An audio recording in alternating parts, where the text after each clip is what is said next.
दी गई, जो कि बिल्कुल ही आपत्तिजनक और अमर्यादित है। हालांकि उनके जो प्रवक्ताओं ने जब इस पर सवाल कहा गया तो उन्होंने कहा कि हमारा अधिकृत ट्विटर अकाउंट नहीं है, हमारे नाम से कोई और चला रहा है।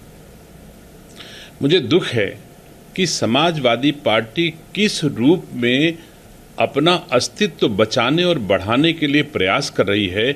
हमारी संस्कार संस्कृति में इसका कोई स्थान नहीं है।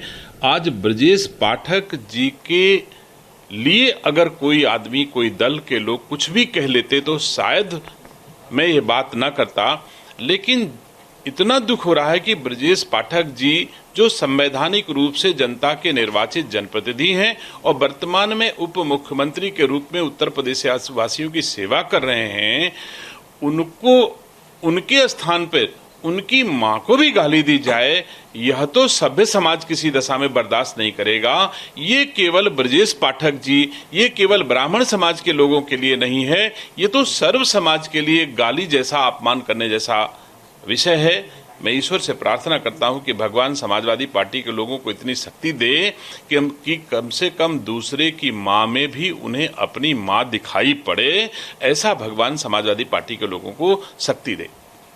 और सवाल है सर, अभी भारत के तमाम अपोजिशन और पक्ष दोनों के एमपीज विदेश जाएंगे, अलग अलग देशों में जाके नेतृत्व करेंगे और बताएंगे कि किस तरह से इंडिया ने पाकिस्तान का सामना किया। पाकिस्तान के आतंक की जो गाथा रही है हमेशा से, चाहे वो 26/11 रहा हो, पहलगाम रहा हो, पुलवामा, इन सब के बारे में सचेत करेंगे। विपक्ष के भी तमाम सांसद मौजूद हैं। निसंदेह ये किसी पक्ष और विपक्ष का विषय नहीं है, ये भारत की अस्मिता का सवाल है, भारत के सम्मान का सवाल है। मैं नहीं समझता इसमें ज़्यादा से ज़्यादा व्यापक और लोगों के बीच में संज्ञान में लाना चाहिए कि एक पाकिस्तान किस तरह से भारत की बेटियों, भारत की बहनों की मांग के सिंदूर को उजाड़ करके अपने संकल्प या अपने विचारों को दुनिया के सामने रख रहा है। दुनिया इसे देख रही है।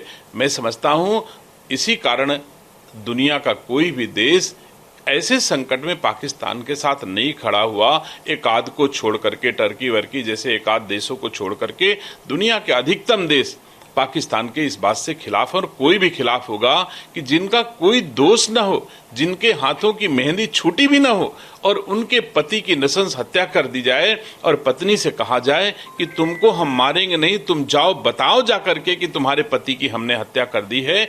ऐसे जघन्य नृशंस कृत्य की निंदा पूरी दुनिया करेगी, मैं उम्मीद करता हूं। और मोदी जी का नेतृत्व कम से कम देश के लोगों के बीच में यह बताने का प्रयास में सफल होगा कि इस तरह का अन्याय कोई भी देश बर्दाश्त न करे और पाकिस्तान का समर्थक किसी दशा में कोई देश ना करे।